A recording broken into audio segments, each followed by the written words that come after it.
Hey everyone, in this quick tutorial, I'll show you how to enable the Developer Tools menu in the Safari app on your Mac. If you want access to advanced features like the Web Inspector, Cache Control, or custom user agents, this is how to do it. Before we begin, don't forget to subscribe. It really helps support the channel. Alright, let's get started. First, open the Safari app on your Mac. Once Safari is open, click Safari in the top left menu bar, then choose Settings from the drop-down.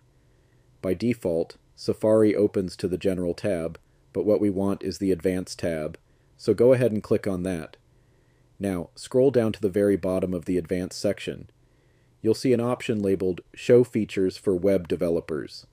Turn that on. As soon as you enable that, a new Develop menu will appear at the top of your screen in the Safari menu bar.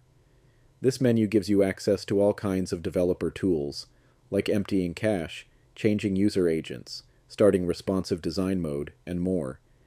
You'll also unlock additional settings under Safari's Developer section, including tools for automation, compatibility, privacy, security, and feature flags, where you can enable or disable advanced web features based on your needs. And that's it. The Developer menu is now enabled and ready to use. If this video helped, give the video a like, leave a comment if you have questions, and don't forget to subscribe for more quick Mac and Safari tips. See you in the next one.